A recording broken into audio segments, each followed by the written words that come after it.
Thank you.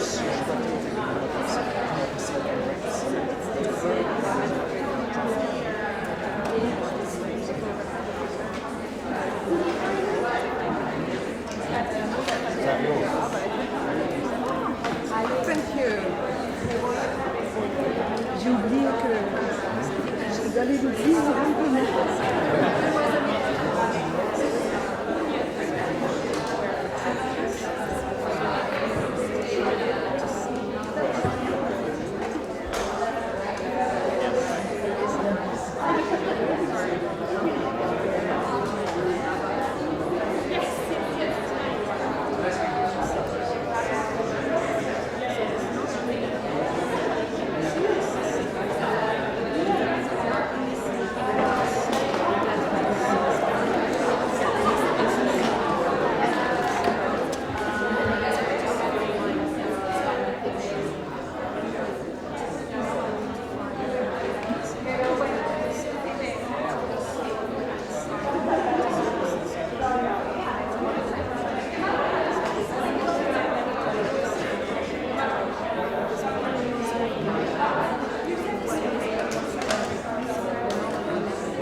Welcome back.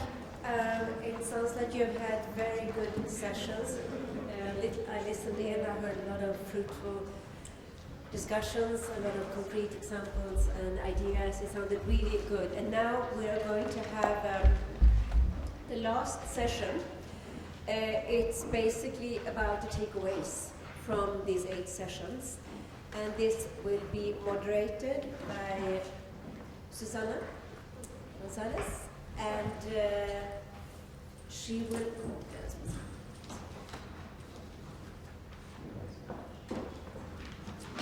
And Susana Puerto Gonzalez, I guess many of you know, but I'll tell you, she's the coordinator of the Global Initiative on Decent Jobs for Youth. You will moderate this, and then afterwards you will have a reception on the 11th floor, and Susanna will tell you more about this, and I will see you all back here tomorrow. So please go ahead, Susanna.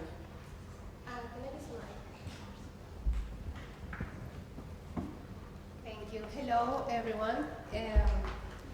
I only hold this because I'm going to time the speeches, but I'll leave it here for now. So it's really a great pleasure to see you all. I think I see so many familiar faces, and it's really a delight to welcome you at the ILO. This is the first global event of the Global Initiative. It's an effort that, while it is led by the ILO, it would not exist if it's not thanks to the work and value of the partners, the many partners within the UN system and the many partners beyond, governments, private sector, social partners, from the academia, from the media, youth organizations, regional organizations. So thank you so much for the support. Thank you so much for pushing us to come up with this, and for challenging us all the time. That's always so important. And now I'm going to move into we're going to have a summary of the breakout sessions. I'm going to mention this super personal thing, that this year the polling in Geneva or in Switzerland has been really bad, so my voice goes a little bit off sometimes, so I apologize for that. But I'm delighted to introduce you to a very useful panel. They all come from different sides of the world and from different sectors. So our ambition is really that, on top of bringing sort of the summary of the sessions, they also bring the energy and the perspectives from their experiences. So without further ado, we're going to start with the first group. And I'm super happy to have Delilah here. I met Delilah in Brussels a couple of months ago. We were together in a panel. And Delilah is working on providing digital skills for young people. So Delilah covered that particular session, and you have the floor. Thank you. Thank you, Susanna. So I'll just be reporting back about what we discussed in the Digital Skills for Youth session. As Susanna mentioned, I'm working with youth in digital skills, but also in entrepreneurship skills for Think Young. So today what we kind of discussed was what we mentioned, that there are millions of digital jobs for youth with digital skills. And what we need to really do is to increase the supply of youth with these skills into the market. So right now we're in the middle of a skills mismatch. So we don't have enough people coming into the market with the right skills. We took a look at kind of what are the existing initiatives. So we looked at coding weeks, we looked at boot camps, following from what Think Young does, which is a coding school, and also an initiative by Vodafone, What Will You Be, and kind of discuss what were the key elements of those that made them successful. And our conclusion came from one of the group members, which I can't see here now, but he said it really eloquently, that talent is universal, but opportunities are not. And so we got into a discussion of what are the challenges that organizations or people who want to educate in this digital space, what are they facing? So the first challenge was short-term finance. So having the ability to be financially stable in projects in the long term. This was a key challenge that people were facing, as well as having a gap between the pilot stage of a project to scaling it up, which also entails finance as well, but really ensuring what are the steps that we need to ensure that organizations can scale up once they test a really good prototype. And then we also were discussing that a challenge is to get employers' feedback. So the big employers in the market, we need to collaborate with them in order to understand what really are the skills that are needed and how best can we teach that to the next generation. So this collaboration between employers and the people who are delivering these digital skills. So our key messages from this session were that it's not only technical skills that are needed, but also presenting soft skills, but translated for the digital age, and also that more needs to be done in order to include the employer's view, and really to ensure that we're delivering the market the right skills that are necessary and relevant at this moment. And those were our key takeaways for that session. Thank you, Delilah. That was really fast and faster than my blog. Susanna, you have the floor. Susanna is a board member of the European Youth Forum. Thank you. I will try to be short as well. Well, I am reporting from the Quality Apprenticeship panel, and if I have to describe the session in one word, then it would be passionate, because there was definitely not enough time for all the question and all the discussion which raised in the room, because we were starting with positive examples. My colleagues at the panel showed examples how they did amazing initiatives at the local level, at the different realities, how they're trying to involve employers. But we also moved to the not so nice examples and experiences of the young people who were really struggling to go through the apprenticeships. Like the 2/3 of apprentices in UK have to have at least 2 more jobs to be able to survive, literally, or how they have a debt and everything. So then we moved the discussion that if we want to make apprenticeship attractive, we first need to make them quality. Because would you like your kids to go through such a vulnerable experience many times? Would you like your kids to work 80 hours a week to be able to survive?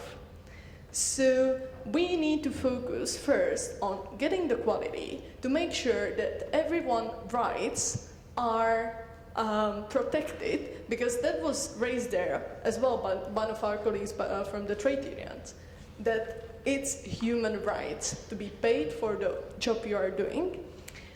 We were also, one of the questions, really interesting one, was about how to harmonize the needs of the market and the needs of the young people, and how to find the balance that will lead us to the quality apprenticeships. And the answer was that everyone needs to be involved. We need to have a trade unionist, we have to have apprentices themselves, youth organization, employers, educational providers, institutions, all talking together and try to find these solutions, and all these partners have to be involved during the preparation and implementation of all these measures. So we are really looking forward to continue to work on this topic, because there is still a lot of things unsolved, and for us it's really long path to go to really assure decent and quality apprenticeships. Thank you, Susanna. So now we are moving to the conversation on youth in the rural economy. And the reporting back is to be done by Jonas, who is a esteemed colleague from the ILO, from the Youth Employment Program. Jonas is, I'll say, an expert on monitoring and evaluation, and has been supporting the work of the ILO through Hakim in improving evidence on what works and what doesn't work for youth employment in the Middle East and North Africa. Jonas, you have the floor. Thank you. Yes, I'm reporting back on the session on creativity and innovation in rural youth employment programs. And while the session was chaired by FAO and the ILO, I think the beauty of it was that it brought together a bunch of different stakeholders that really could showcase how they can each other make contributions towards developing opportunities for young people in the rural economy. And overall, all speakers, I would say, of the panel agreed that, rightly so, the development of the rural economy is a cross-cutting priority of the global initiative. And we briefly discussed the six thematic or the six action areas and priorities of the thematic plan, ranging from providing young people with access to productive resources, to empowering young women, especially in the rural economy, and focusing on green jobs when it comes to agriculture that can provide an exciting opportunity for young people, especially when combined with technology. We also got introduced to a joint FAO-ILO project in Zambia called Yapasa that provides young people with loans and connects them to markets in innovative ways. I think that was quite insightful.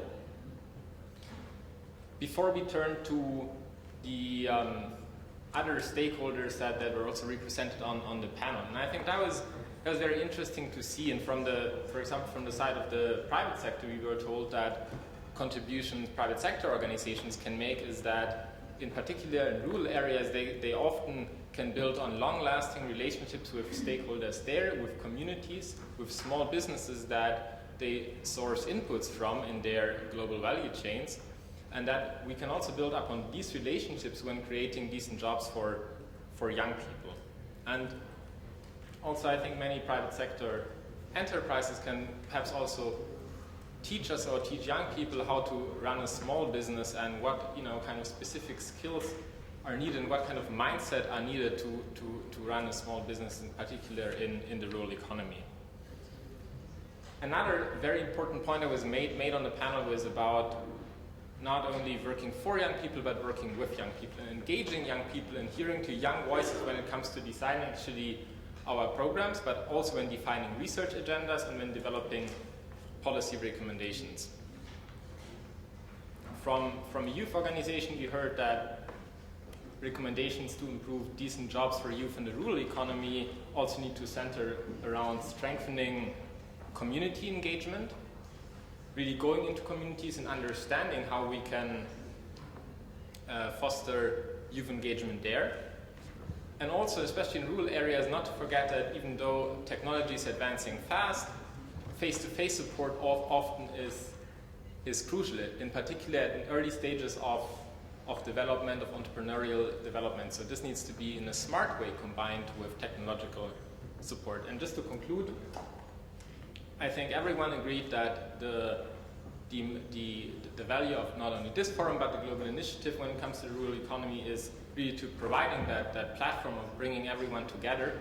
And the session, I think, was a good example that the conversation needs to not only involve international organizations, governments, but also the private sector, foundations, and youth organizations, and young people themselves. Thank you, Jonas. Noor works for JPAL. We've been partnering with JPAL across the years, but particularly in the context of the global initiative, we are partnering in the design of the knowledge facility of the initiative, so making sure that different resources, knowledge resources are embedded to facilitate implementation and design of youth employment interventions. You have the floor. Thank you, Susanna. So I'm reporting on the panel on connecting the dots, youth employment, environment, and innovation. And the focus of this panel was on green jobs. Camila was very kind in explaining to us a little bit more about why it's connecting. It's not just about collaboration, but it's also about thinking more critically about the connection between creating new jobs, but also helping the environment or making this world more habitable for generations ahead. So Camila set the stage with thinking more critically about this change in the mindset from thinking about the trade-off that we are making when we are pushing for this transition to green jobs, to the fact that there is a benefit also in terms of the numbers of jobs that are being created. And this was, of course, highlighted as well in Catherine's presentation from the ILO, that where she announced the results from a report that's coming out soon, and I encourage you all to look it up. I'm sorry, I don't actually have the title of that report, but in that report she shared with us that there is data that is showing that there are more jobs being created than there are destroyed in this transition to the green economy. And with that, there's also displacement, and we need to think a bit more about how we can address this displacement, but that transition needs to happen, and has to happen, and we need to think more critically and deliberately about policies to assist that change and that transition. Another insightful thing that came out of this was that this report was that gender is disproportionately affected by this. So, women are disproportionately affected by climate change, and this is because women end up often having to cater to the needs of their children who may be falling ill or something, and this means that they are less likely to participate in the labor market. So that was very interesting. Another insight that came Francesca from the FAO also shared with us some very interesting approaches that they're adopting in thinking about how they can assist this transition, given that they work in agriculture, one of the sectors that will be affected most by climate change.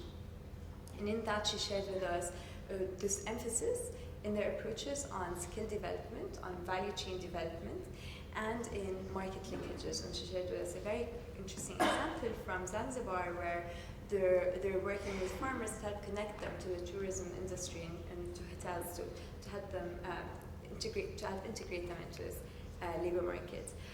We also learned about some really interesting public employment schemes that are targeted towards often rural communities who may suffer from climate change disproportionately. And it was really interesting for me to see how much these programs are often, they're nationally funded, they are there to stay, and a lot of them have been there for many years, but they also serve a number of objectives, not just job creation, but also as social safety nets, also as ways to address inequality, and to really target vulnerable communities such as women and youth, or even disabled populations. Yes, sorry. So one last thing, we also heard the private sector telling us, someone from the private sector sharing a very important insight, which is that they bring to the table experimentation and catalysts for innovation. Thank you. Thanks so much, Noor. We move to Madhu Fernando, a strong partner from the International Trade Center. Madhu, you're reporting on entrepreneurship. Yes. Thanks, Susanna. I'm reporting back on the session on youth entrepreneurship and self-employment. So let me start by highlighting the importance of youth entrepreneurship and self-employment to our society and the economy. We all know that globally it is the private sector that is driving job growth. So supporting young entrepreneurs, it's beyond financial independence of just one young person. Young entrepreneurs are more likely to hire other young people. However, urgent action is needed to support young entrepreneurs to face those challenges. In the session, a tech entrepreneur from Morocco highlighted when she started her journey as a young entrepreneur, it was challenging to find the right talent, adapt to market changes, and to expand her business. The experience of UN and the other partners during the session showed that, first, it's critical to have a supportive environment for young entrepreneurs to thrive. Second, entrepreneurship training is critical for early stage entrepreneurs. Third, mentoring support and facilitating access to finance is critical for both necessity and opportunity-driven entrepreneurs. Fourth, the digital economy is generating new business opportunities for young people. One of the examples that was quite interesting was a tech accelerator model in Gaza, which highlighted the potential of technology to sidestep today's restrictions and empower youth to explore market opportunities and cross borders. And it's also important that in entrepreneurship interventions that we look into the broader market systems and the opportunities available along international value chains. In closing, the session also identified key innovative actions that are needed to promote youth entrepreneurship and self-employment. One of the main things is that there is a clear need for entrepreneurship-friendly policies to encourage young people to start their business without fear. And it's also important to have regulatory environments that are supportive towards necessity entrepreneurs. The session also talked about the role of platforms to connect young entrepreneurs with mentors and investors. It's also important to bring young entrepreneurs closer to business networks and to build linkages with larger companies and cooperatives. Lastly, the session highlighted the need for targeted approaches to help young entrepreneurs attract seed capital. Thank you. Thank you, Madhu. We are moving to the transition to the formal economy. Yes, Daphne from ISEC. Yes, thank you so much. So I would just like to start by highlighting a fact that was mentioned in the morning, that 3 out of 4 young people in the world are in informal economy, and that comes even to 95% in some regions in the world. So we started by that fact, and we had a very interesting mix between ILO and International Youth Foundation. So they brought 2 different perspectives. The first one was about policies and how this policy sector can actually influence this transition to the economy. And then first of all, for young people who are going for their first jobs or like for their first experiences, how we can make sure that we create more targeted and inclusive jobs for them. So for example, if you know that a specific country has a specific market that is growing, how can you ensure that you're going to focus policy on that market?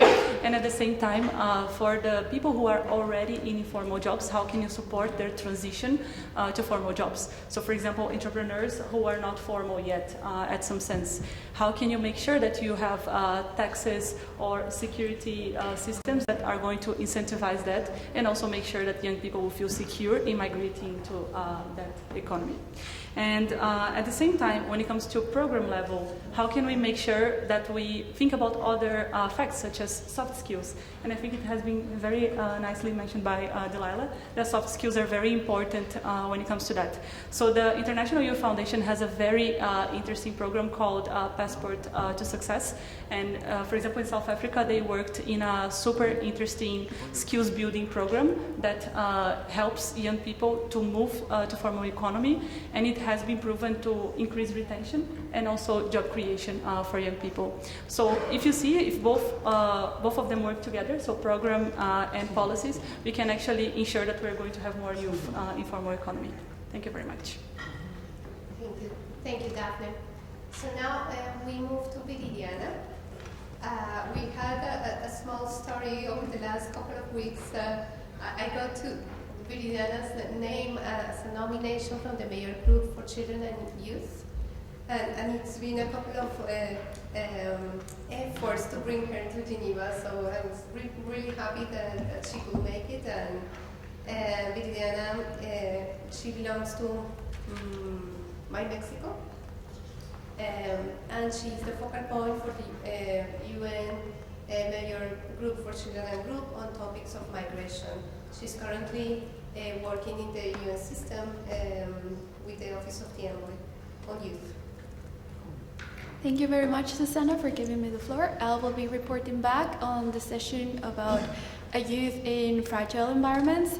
What was mainly discussed in this session are basically 2 questions. The first one is what works to promote youth engagement in fragile conditions, and the second one is what is the linkage between youth employment and the creation of sustainable environments and peace. Regarding the second one about the linkage about youth employment and peace, there has been evidence about this, but it was really insisted.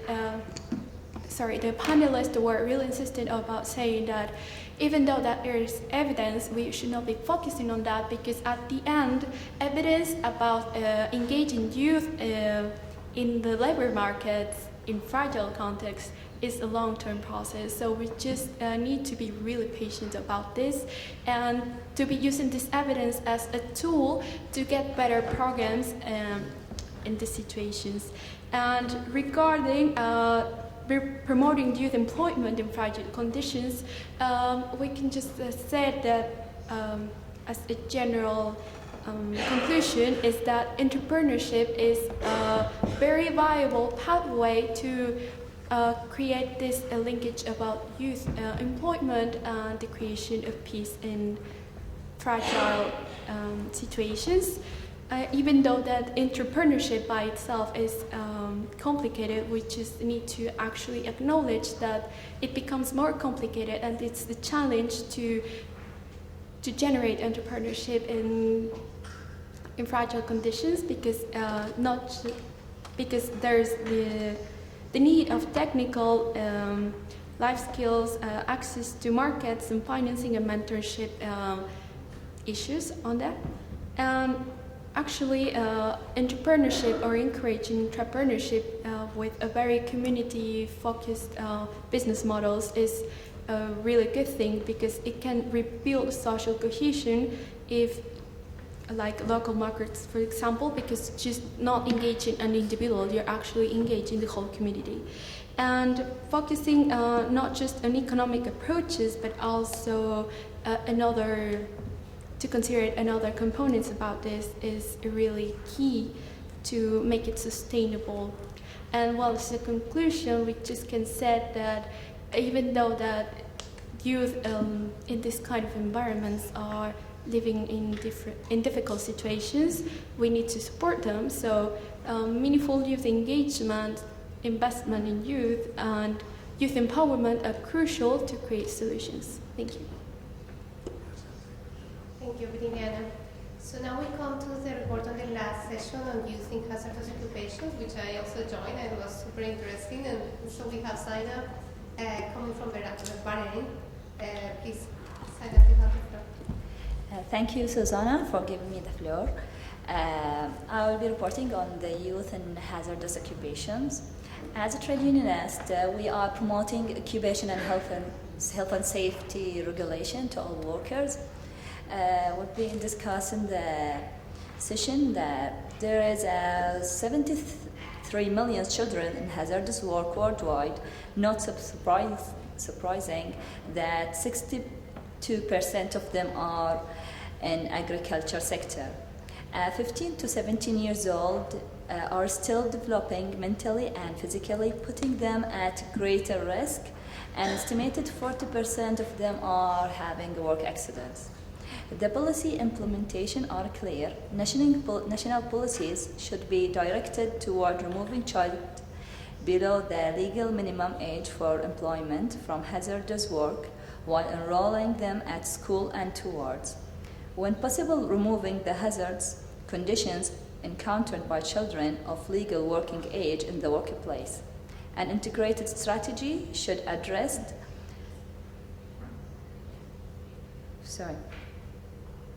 when possible, removing the hazards condition encountered by children of legal working age in the workplace. An integrated strategy should address the situation of children of legal working age in hazardous work, as well the promoting of decent work for youth 15 to 24 years old.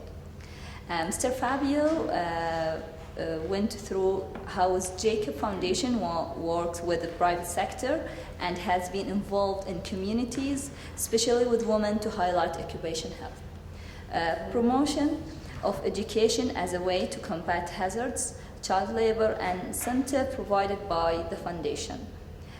People need to be trained in these fields to improve productivities and minimum the accidents. Thank you. Thank you very much, Zainab. So this is a reporting back. I want to make sure that you have the opportunity to bring any other issues that you thought were important. So you have the floor. Are there any questions, comments, compliments? If you don't have, it's very good. We can go and yes.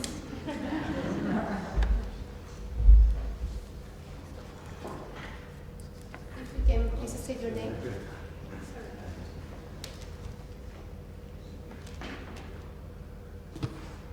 Sí, buenas tardes al panel y a los miembros de la sala en general.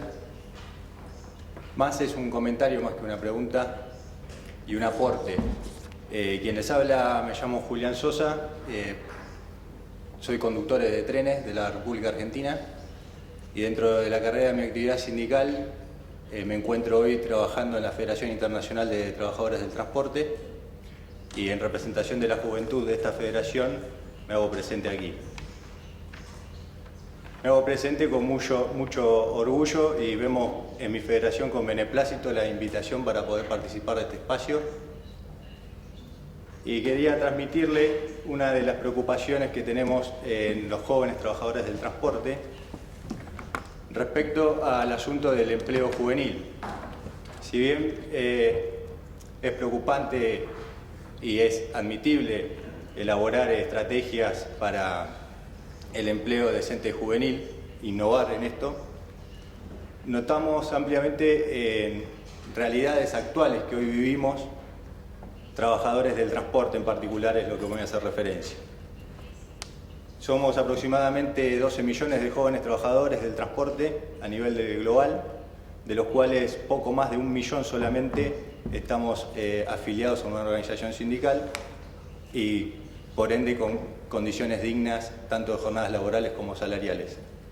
En este sentido quiero expresarle y compartirle que no sería una innovación sino un agregado a esta estrategia de primero encarar las situaciones de muchos jóvenes del transporte que están sufriendo hoy en día y que la siguiente es que están ejerciendo horas laborales, jornales diarios, extremos superiores a las 12 horas diarias, con remuneraciones por debajo de los salarios mínimos.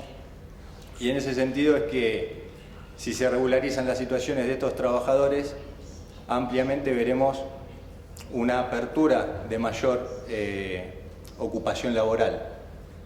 En esto me refiero a grandes multinacionales conocidas por todos y que no hace falta citar ejemplos con nombre, pero bueno, hay empresas del transporte en donde hay realmente una explotación laboral, que no me refiero solamente a infantil o a juvenil, sino en general. Y en ese sentido, una de las campañas que llevamos a cabo es tratar de erradicar la corrupción llamada no directamente económica, sino la corrupción de evadir normas, legislaciones por parte de sectores no solo privados, sino también estatales. En ese sentido, también vemos viable la capacitación para los jóvenes. Dentro de la federación a la que pertenezco se hace mucho hincapié en formar jóvenes, no solo en el ámbito al que pertenece de la actividad, formarlo como profesional, yo soy formado profesional en mi actividad, sino formarlo sindicalmente, brindándole herramientas para que pueda ejercer presión sobre el empleador que actualmente tiene de acuerdo a sus derechos, como así también sus obligaciones. Creo que aquí hay una balanza y debe ser moral y equitativa en todos los aspectos y en todas las veredas, en todos los sectores que confluimos acá. Entonces, brindándole herramientas, brindándole formación a estos jóvenes, sindical, nos lleva a determinar en dónde hay que brindar estas formaciones. Y haciendo un mapeo del globo en general, vemos casualidad que en donde mayor explotación tenemos es en los países y en lugares en donde hay falta de fortalecimiento sindical. En ese sentido, desde la ITF se han realizado una serie de campañas, como ser las conveniencias de banderas en lo que respecta a los buques, en donde le ponen determinada bandera para tener una conveniencia por la legislación, o bien en países que recientemente hemos estado visitando, a los compañeros trabajadores del Canal de Panamá, o los compañeros de Turquía, o mismo portuarios de Buenaventura del país de Colombia.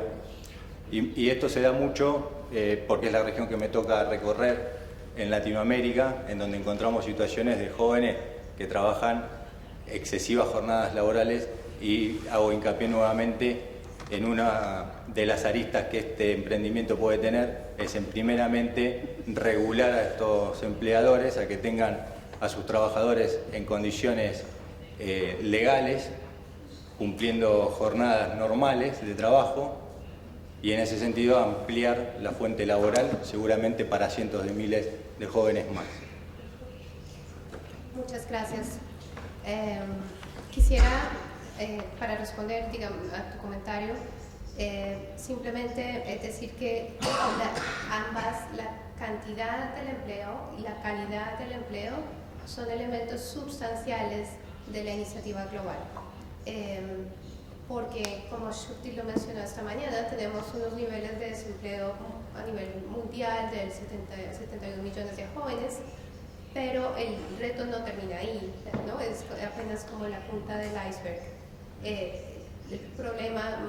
Un problema significativo es el número de jóvenes que están empleados, pero en empleos de baja calidad. Así que el punto que tú traes a colación es completamente relevante en esta conversación y necesitamos más datos, necesitamos más coaliciones que nos permitan trabajar juntos en defensa de los derechos de los jóvenes. Gracias. Is there any other question, comment? Okay. You were not raising your hand, no? Okay. So thank you so much, everybody, and thank you so much to the panelists. If I can please ask you to give them a very big applause. So we hope you managed to enjoy the different setups we had for you today. We will continue challenging you with different setups tomorrow. So just to say, while today the purpose was really to focus on innovation in action, tomorrow we will discuss innovation in financing. There are so many things happening in the field of financing, innovative financing, that we as youth employment practitioners want to learn and see what are the opportunities to enhance investments on youth employment. So please come tomorrow prepared with that mindset of what we can learn from different fields, what we can learn from the experts. Tomorrow, very early in the morning, for those of you who indicated interest in having one-on-one conversations, and I shouldn't say we, where is Felix? My colleague Felix matched the different demands. So you guys, for the ones that requested this opportunity, you know where to meet and the time to meet the person you're meeting, the partners you're meeting. And we hope this is an opportunity for you guys to engage, to meet, to network, and really to enhance investments and youth employment, and hopefully that facilitate that connection to the Global Initiative on Decent Jobs for Youth.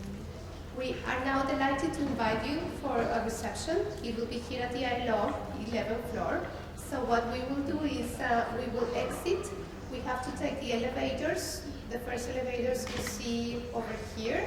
You go to floor number 10, and from there are a few stairs to go up to the reception room. Well, I hope this is clear. I hope I didn't miss any housekeeping messages, and we look forward to meeting you up there and tomorrow. Thanks.